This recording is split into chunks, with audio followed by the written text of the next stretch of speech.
بسم الله الرحمن الرحيم الحمد لله رب العالمين والصلاة والسلام على أشرف الأنبياء والمرسلين نبينا محمد وعلى آله وصحبه أجمعين أما بعد. Donc nous poursuivons Inch'Allah Tabaraka wa Ta'ala notre lecture du livre du Kitab Safinatu An-Najaa. سفينة النجاة في الفقه على مذهب الإمام الشافعي رحمة الله عليه رحمة واسعة, écrit par Al-Faqih Sheikh Salim ibn Abdillah ibn Sa'd ibn Abdillah ibn Sumayr Al-Hadrami Al-Yamani Al-Shafi'i rahmatullahi alayhi rahmatan wasi'a. Donc nous avons vu dans le cours précédent, nous avions terminé donc la petite introduction, la petite muqaddimah de l'auteur, rahimahullahu ta'ala. Donc ensuite l'auteur, qu'est-ce qu'il dit? Il rentre dans un chapitre qui est Arkanul Islam Khamsa. قال المؤلف رحمه الله تعالى أركان الإسلام خمسة: شهادة أن لا إله إلا الله وأن محمدا رسول الله وإقام الصلاة وإيتاء الزكاة وصوم رمضان وحج البيت إن استطاع إليه سبيلا. Donc ici le mu'allif rahimahullah ta'ala, donc il nous explique les 5 piliers de la foi. Arkanu al-Islam. Al-Arkan جمع الركن, qui est le pluriel de ركن. والركن جانب الشيء الأقوى الأساس الدعائم. Donc الركن, le pilier, c'est quoi donc? C'est sa structure principale, la plus forte, ce qui va la retenir, la maintenir, sa base. On dit Arkan al-Islam, comme on dit aussi ad-da'aim, la base de l'islam, ses fondements. Jamil. Wa istilahan, et dans la terminologie des fuqaha, huwa ibara an juz'in min al-mahiyya. C'est quoi donc? C'est un élément qui fait partie de l'adoration, et en l'occurrence ici de la salah, de l'islam, pardon. Mais on va rajouter autre chose aussi, et c'est ce que disent les usuliyoun, les savants des fondements de la jurisprudence. Qu'est-ce qu'ils disent? Ils disent ar-ruknu huwa ma yalzamu min adamihi al-adam wa la yalzamu min wujudihi wujudan wa adama. C'est un élément qui, son absence, va obligatoirement impliquer l'absence de l'adoration, l'absence de l'élément. On parle de pilier de la salat. Si le pilier n'est pas présent, forcément la salat aussi également sera absente. Donc, caduque. Par contre, si cet élément est présent, ولا يلزم من وجوده وجودا وعدما. Par contre, si ce pilier est présent, cela n'implique pas forcément la présence de quoi donc? De l'adoration. Car il se peut qu'il manque d'autres piliers, par exemple. على سبيل المثال. Exemple. La salat, il peut faire un pilier, à savoir al-qiyam, être debout, et ne pas faire les autres. Comme par exemple, عند الشافعية سورة الفاتحة. قراءة سورة الفاتحة مثلا, etc. جميل. أركان الإسلام. الإسلام ما هو؟ الإسلام لغة هو الاستسلام. الإسلام في اللغة c'est la soumission. وشرعا. Et shar'an, qu'est-ce que cela signifie? Ici, vous notez bien, qu'est-ce que vous remarquez? C'est que lorsqu'on parle de définition, on va donner le sens des termes dans son sens linguistique, et il nous arrive parfois de le donner dans le sens de sa terminologie scientifique et parfois dans sa terminologie religieuse. Et souvent les gens, beaucoup confondent entre la terminologie religieuse et la terminologie scientifique. Or, il y a bel et bien une différence entre les deux, sauf si on précise. Lorsqu'on dit le sens de tel mot, istilahan, c'est-à-dire dans le istilah, dans le domaine scientifique dans lequel nous parlons. Si on est dans le fiqh, c'est dans istilah al-fuqaha. Si on est dans le hadith, istilah al-muhaddithin. Si on est dans le usul al-fiqh, les fondements de la jurisprudence, c'est istilah al-usuliyin. Si on est dans la grammaire arabe, istilah al-nahwiyin, etc. Mais lorsqu'on dit al-shara', la définition luratan, et ensuite shara'a, c'est la définition qui a été donnée par la sharia. Donc il y a une différence. La première, c'est une définition qui a été donnée par qui donc? Par les savants. Istalahu ay ittafaqu ala hada. Ahlu hada fannin muayyan ittafaqu ala tasmiyati shay'in ma bihadha al-ism al-makhsus. C'est que lorsqu'on parle de terminologie scientifique, c'est que les gens de cette science, de cette matière justement, de ce domaine, se sont mis d'accord, pour que tel élément ou telle chose soit appelée et désignée par ce nom spécifique. Donc, ne pas dire al-islam, istilahan, etc., ça veut dire ça, c'est ça. Là, on est dans le fiqh. Si on dit istilahan, on pourrait penser istilah al-fuqaha. Or, le nom islam, c'est un nom qui est shara'i. Il a un istilah shara'i. Donc, sauf si on précise istilah shara'i, etc. Al-muhim, ala kulli hal. Ala kulli hal, shara'an, qu'est-ce que c'est qu'un islam? Comme l'a mentionné Cheikh al-Islam Muhammad ibn Abdul Wahhab, rahimahullah ta'ala, fi al-usul al-thalatha, قال, une définition très simple, al-Islam هو الاستسلام لله بالتوحيد والانقياد له بالطاعة والبراءة من الشرك وأهله. هذا هو الإسلام. هذا هو الإسلام. La soumission à Allah par le tawhid, par le biais du tawhid, lui être assujetti en lui obéissant et se désavouer du polythéisme, de l'association et de ses adeptes. Et ici, lorsque l'auteur, à savoir Ibn Sumayr al-Hadrami, rahimahullah ta'ala, nous dit Arkanul Islami khamsa. C'est que ce qui va suivre, le sens c'est quoi donc? An al-ajza allati la tatahaq mahiyat al-islam illa biha khamsa. Qu'est-ce qu'il veut dire? Il veut dire par là que ce sont les éléments que je vais vous citer, c'est-à-dire l'auteur qu'il va nous citer, ce sont des éléments sans lesquels l'islam ne peut se concrétiser. L'islam de la personne ne peut se concrétiser. Tamam. Bien sûr, comme vous le savez, à la khilaf entre les ulama sur certains délaissements de ces piliers de l'islam, etc. On en parlera ça plus tard, fima ba'd, incha'Allah tabaraka wa ta'ala. طيب.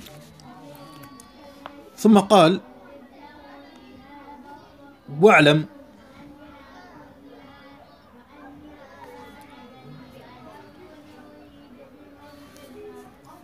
أنه لا يصح الدخول في الإسلام إلا بستة أمور، 6 شروط: العقل والبلوغ والاختيار والنطق بالشهادتين والموالاة والترتيب بينهما. Donc ici, الشارح الشيخ أحمد بن عمر الشاطري الشافعي رحمه الله تعالى, dans Naylu al-Raja بشرح سفينة النجاة, il dit que sache que pour rentrer en islam, il faut 6 conditions. La première, avoir la raison, al-aql. La deuxième, être pubère, al-bulugh. La troisième, avoir fait le choix, al-ikhtiyar.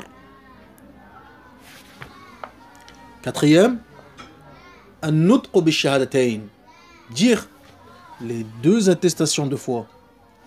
Shahadatu an la ilaha illallah wa anna Muhammadan Rasulullah. Ensuite, la successivité de ces éléments. Donc, al-aql, al-bulugh, ikhtiyar, etc. Tamam. Et respecter le tartib. لكن هذا بارك الله فيكم c'est طبيعي, c'est normal, c'est quelque chose de naturel. Une personne qui rentre en islam, c'est une personne qui est عاقل بالغ, وهذا أمر اختياري, il a choisi, walhamdulillahi rabbil alamin. Ça coule de source, c'est du bon sens. Premier pilier, الركن الأول شهادة أن لا إله إلا الله وأن محمدا رسول الله. الشهادة, le témoignage, الإعلام, annoncer, avertir. وهذا الإعلام لا يكون, ne peut être fait, ce témoignage ne peut être fait qu'avec العلم. Cette attestation de foi, ce témoignage, الإعلام, ne peut être fait qu'avec quoi donc? Qu'avec العلم. إلا من شهد بالحق وهم يعلمون. Excepté ceux qui ont fait le témoignage de vérité, tout en connaissance de cause. إلا من شهد بالحق وهم يعلمون كما قال الله تبارك وتعالى. تمام. Et à partir de là, un élément important vient. Il est important de citer. Bien que cela sont dans les kutub de Aqidah, mais comme ici l'auteur mentionne les piliers de l'islam, on va mentionner cela bikhtisar. En résumé, on va réciter cela rapidement. C'est quoi donc? Eh bien, les fameuses conditions de la ilaha illallah. On a dit que la personne rentre dans l'islam et il faut qu'il dise yantuq bi shahadatain. Il faut qu'il prononce l'attestation de foi. Pas de souci là-dessus. Cela dit, cette attestation de foi ne peut être profitable à la personne, comme on l'a dit, que s'il la prononce, d'accord. 3 éléments d'abord. La prononce, an-nutq biha, tamam. Al-ilmu bima'naha, connaître le sens de cette parole. Wal-amalu bimuqtadaha, et mettre en application mettre en pratique ce qu'implique cette parole.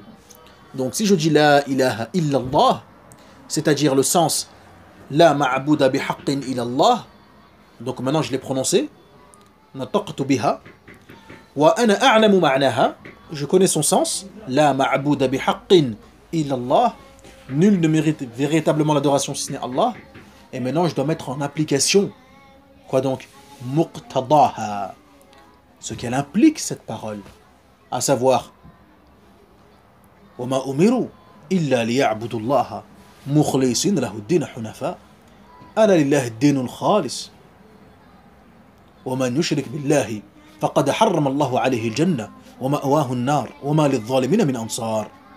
Donc à savoir quoi donc?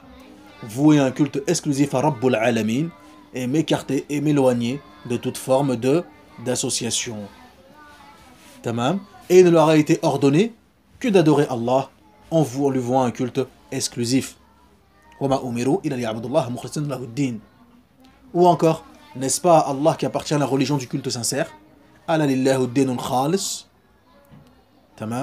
Quiconque associe à Allah se verra interdit l'entrée au paradis et point de secoureur pour les injustes.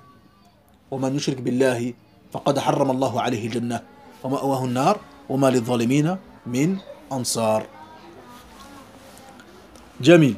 Et donc ici, qu'est-ce qu'on voit ensuite maintenant? On voit les conditions de la ilaha illallah. Hatta tanfa' sahibu. Afin qu'elle soit profitable à celui qui la prononce. Quelles sont ces conditions?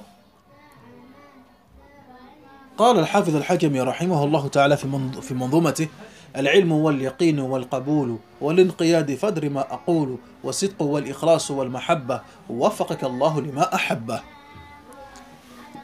7 شروط, 7 conditions. العلم واليقين والقبول, la science, la certitude, donc la science, al-munafi lil-jahl, qui est contraire à l'ignorance. Donc l'ignorant, la yanfa', celui qui est ignorant de la ilaha illallah, la yanfa'uhu hadhihi al-kalima. Deuxième condition, quoi donc? Al-yaqin. Al-munafi li shak. La certitude. Al-yaqin. Qui est le contraire du doute. Al-qaboul. L'acceptation. Le contraire de Ar-rad. Ar-rad. Le rejet. As-sidqu. La véracité. Le contraire du kadhib, du mensonge. Al-ikhlas, la sincérité. Al-munafi, lil-kadhib, lil-nifaq, contraire au nifaq, l'hypocrisie. Al-mahabba, al-mahabba, l'amour, contraire au bourd.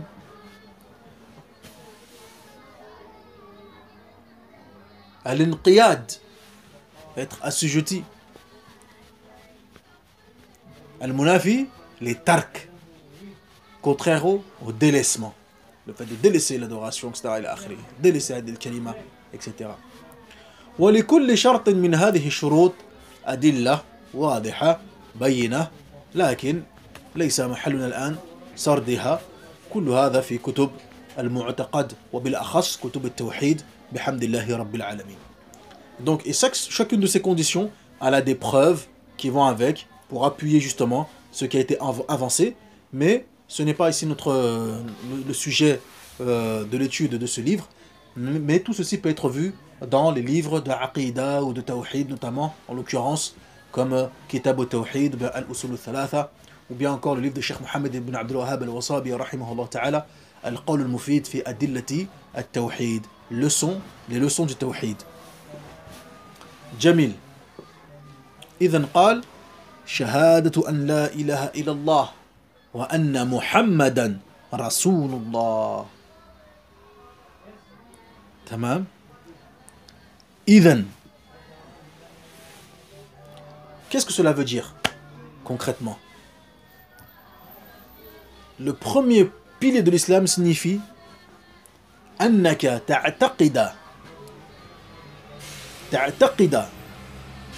أن لا معبود بحق إلا الله وأن سيدنا محمدا رسول الله إلى الإنس والجن إجماعا. إلى الإنس والجن إجماعا ولا متبوع بحق إلا هو ولا متبوع بحق إلا هو. Donc, qu'est-ce qu'il dit? C'est que on se doit de croire, c'est notre credo, notre croyance, notre dogme, que nul ne mérite l'adoration si ce n'est Allah, et que le prophète Muhammad sallallahu alayhi wa sallam est le messager d'Allah aux hommes et aux djinns. Tamam. Et les Shafi'iyya disent aussi kadha al-malaika ala al-mu'tamad. Les Shafi'iyya, ils ajoutent aussi les malaika. Tamam. Donc ça c'est le premier pilier de l'islam. Le premier pilier de l'islam. تمام. ثم قال المؤلف رحمه الله تعالى وإقام الصلاة وإيتاء الزكاة. طيب، ونكتفي بهذا المقدار إن شاء الله تبارك وتعالى، وفي الدرس القادم بإذن الله عز وجل سنرى إن شاء الله تبارك وتعالى الركن الثاني والثالث ألا وهما إقام الصلاة أو إقامة الصلاة وإيتاء الزكاة. Donc on va s'arrêter là بإذن الله عز وجل, et dans le prochain cours Inch'Allah tabaraka wa ta'ala on verra justement les deux piliers de l'islam qui sont l'accomplissement de la salat et l'acquittement de la zakah. Inch'Allah tabaraka wa ta'ala. Walhamdulillahi rabbil alamin. Wa sallallahu ala nabiyyina Muhammad wa ala alihi wa sahbihi ajma'in. Subhanaka Allahumma wa bihamdik. Ashhadu an la ilaha illa ant. Astaghfiruka وأتوب إليك. ونسأل الله الكريم رب العرش العظيم أن يرزقنا وإياكم العلم النافع والعمل الصالح والدعوة إليه والصبر على الأذى فيه، والحمد لله رب العالمين.